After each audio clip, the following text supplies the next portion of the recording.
Welcome to the Great Basin Smoke Dispersion Briefing for Friday, March 19th. Over the last 2 weeks, we've seen precipitation mainly target the southern half of the Great Basin, with some areas of Utah seeing above normal precipitation. Further north, we've seen much drier conditions recently across Idaho into western Wyoming. Looking at new snowfall over the last 72 hours, we did have some new snowfall a couple of days ago over the higher terrain of Utah, and we're also seeing some new snow today and yesterday into the higher terrain of the Sierra into far western Nevada. Snowpack still remains below normal across western Nevada and the Sierra and also much of Utah and northeast Nevada, and near normal over the northern areas of the Great Basin. We've been talking about drought going into this year, and this just shows how significant the drought is. This is for Utah. You can see on the right for 2020, we are seeing our most significant drought conditions for this time of year that we've really ever seen in the last 20 years. So that will play a significant role in not only our fire season, but also in the next month before green up starts, when conditions are still very dry, especially on windy days. We could see that spike in wildfire activity and also spread for short periods of time during especially windy periods in areas where grasses are dormant and also in areas where snowpack is very low. Looking at our satellite image from this morning, you can see a stronger area of low pressure off the northwest coast. This is still causing some windy conditions over western areas of the Great Basin and also some precipitation into the Sierra this morning and parts of Idaho. This storm system will track across the Great Basin over the next couple of days, bringing windy conditions and also precipitation. Looking at our weather pattern for later today, as that storm system moves a little bit further east, we will see showers mainly in northern and western areas of the Great Basin, but also windy conditions. This will keep dispersion high across Nevada and much of Utah, but also, again, those windy conditions in areas that have been on the drier side certainly are a concern if we do see any fire starts. Today, winds will be strongest in the Sierra and into the foothills of far western Nevada with wind gusts above 50 miles per hour, but we'll also see gusty winds generally in the 30 mile per hour range to 40 mile per hour range over parts of the southern eastern half of Nevada and also western Utah. These are areas that we have seen fires recently, so again, as these winds pick up, this will be a concern in some of the drier spots. Mixing heights will remain moderate to high. As we move into Saturday, the storm system tracks into the Great Basin, so it will be pushing precipitation across the area. Most areas will at least see some light shower activity or certainly some cloud cover and higher humidity. Exceptions will be far southern areas of the Great Basin in southern Nevada and parts of the Arizona Strip, which will likely not see any precipitation.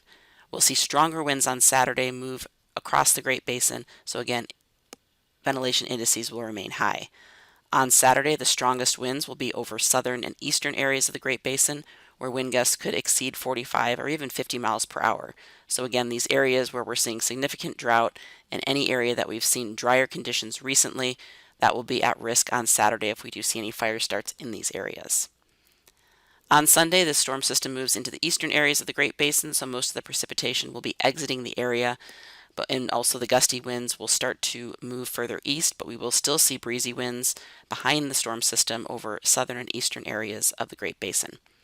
The strongest winds Sunday will be across southern Utah and southern Nevada, but not quite as strong as what we saw on Saturday. Mixing heights will still remain moderate to high.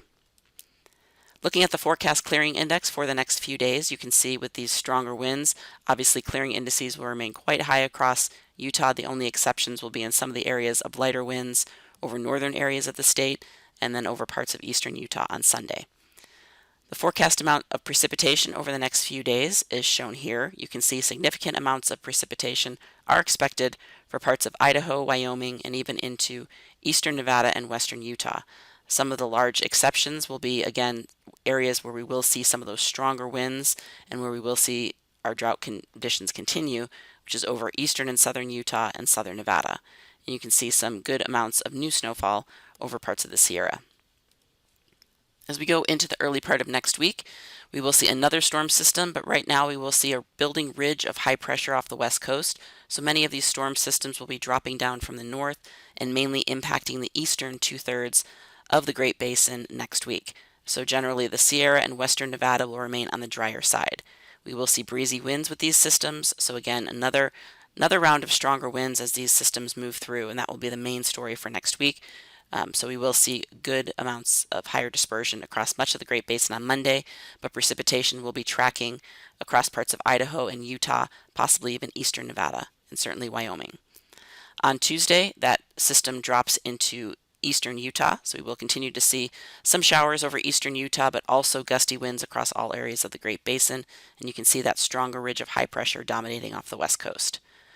By Wednesday, we will see a break in the weather, but yet another system will be dropping down from the north to impact the area on Thursday and Friday. And again, mainly the eastern two-thirds of the region, with western Nevada and the Sierra and California largely remaining on the drier side. Forecast amounts of precipitation from Monday through Wednesday can show generally lighter amounts of precipitation as these storm systems drop down from the north next week, but at least will bring some higher humidity and some lighter showers, again, to mainly the eastern and northern half of the Great Basin, with western areas remaining dry.